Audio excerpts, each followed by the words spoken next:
Hello guys, magandang gabi sa inyong lahat. Ayan, tayo po ngayon ay magpapatuloy sa ating gawain na may pinamagatang DWSN,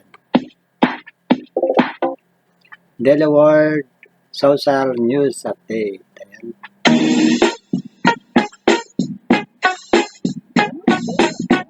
Tatalakayin po natin ang mga balita sa loob at labas ng ating bansa. Ayan. Tutungayan po natin ang nangyayari ngayon sa Senate.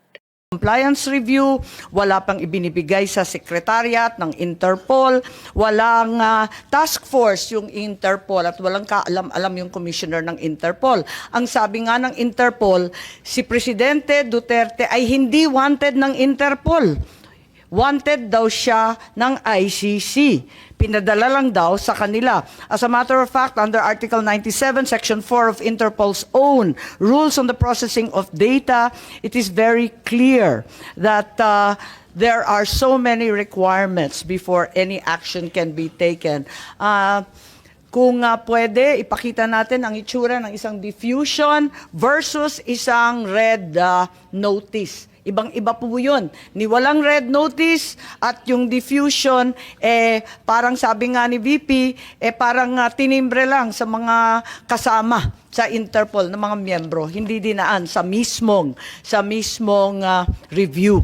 So, nais natin pag-usapan at tanungin kay Executive Director. Tama po ba yun?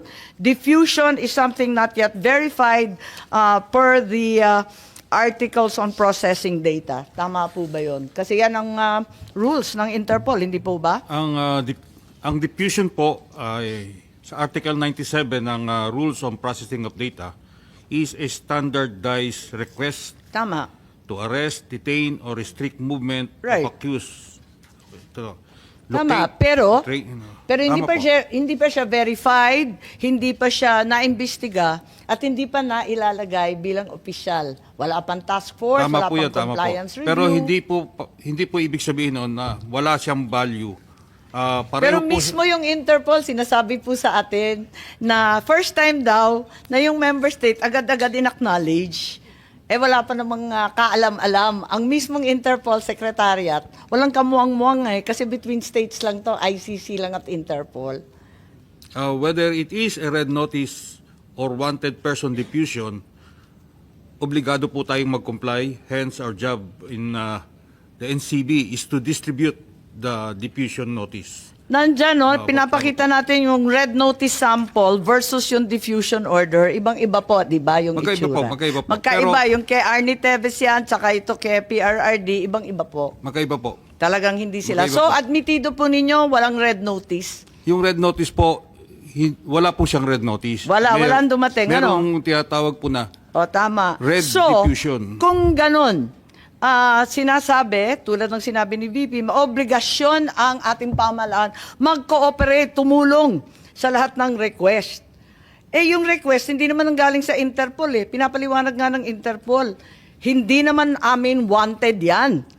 Ang sinasabi, Philippines is obliged to cooperate when in fact it came from ICC. Paulit-ulit tayo kanina sa ICC, walang jurisdiction dito sa Pilipinas. Ba't natin kinikilala? FPRRD was not wanted by Interpol. It was neither verified or approved. Hanapin mo sa buong database ng Interpol, walang lumalabas. Hanggang ngayon, it's not there. Read out the email address from the letter. Nakita mo yung letter? ICC ang nakasulat. Walang Interpol kahit sa mismong diffusion. Anong obligasyon ng Pilipinas? Kapag hindi tayo nag-comply sa isang diffusion, anong mangyayari sa atin? Hindi na tayo bahagi ng Interpol? Paparusahan tayo? May parusa po ba? Not necessarily. Hindi po ganon. Kapag diffusion, what will happen? Gaya po na nasabi ko kanina, ang diffusion po at requesting for looking for wanted persons, pareho lang po na ng red notice. Hindi po pareho yun. ang hindi lang po siya- liwanag ang nito. pagkakaiba po niya- Kababasa mo lang ng Article 97, pambihira ka naman, Opo. sir. May pagkakaiba nga po kaya kasi nga. yung red notice has to be processed by the Pero di ba yung kay notices. Congressman Arnie Teves, red notice na.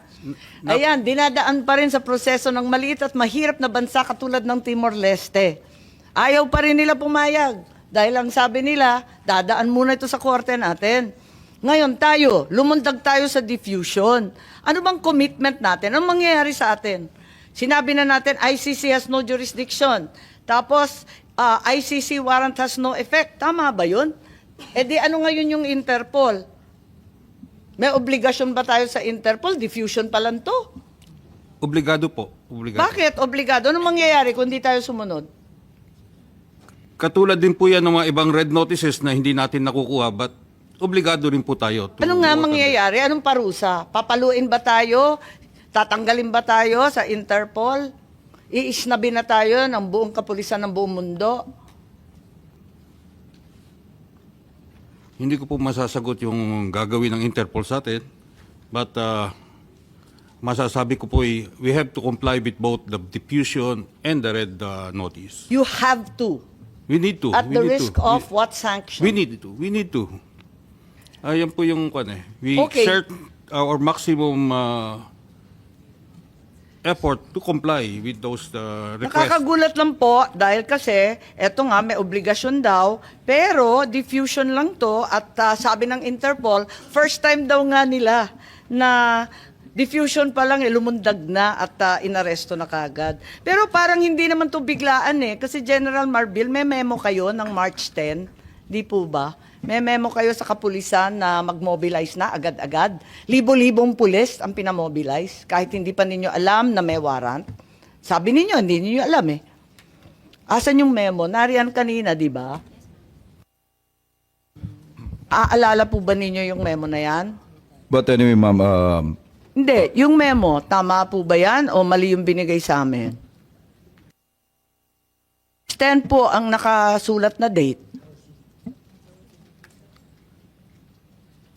Tama po ba yan? ma'am, tama po yan, no? Madam Chair, no?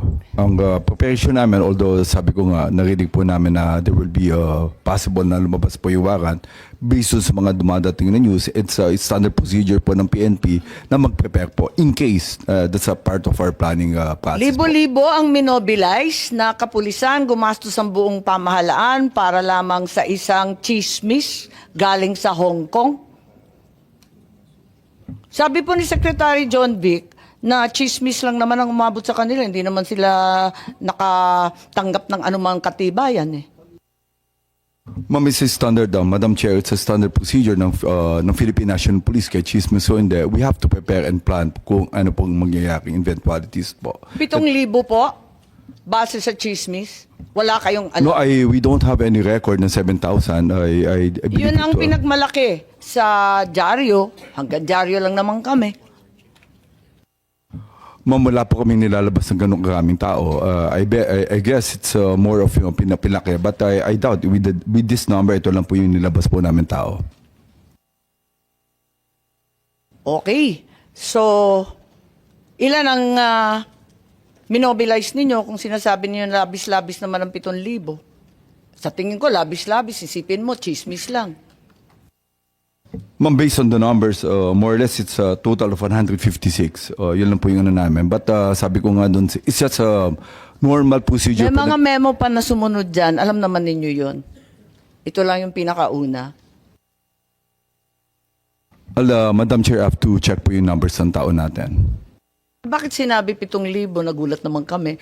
Okay lang, pero mabalik dito sa ICC warrant, walang red notice at pati yung Timor-Leste, inisnab yung red notice, ang atin lang diffusion. Sa diffusion, ang liwaliwanag, kailangan extradition, kailangan in conformity with national laws. I think we've established that and without pounding it into the ground, can we ask now, ipakita muna natin ang video ni Secretary Remulla or yung transcript dun sa budget hearing po nung nakaraang taon. Ang liwaliwanag po at maganda po ang paliwanag ni Secretary Remulla Boying. Opo.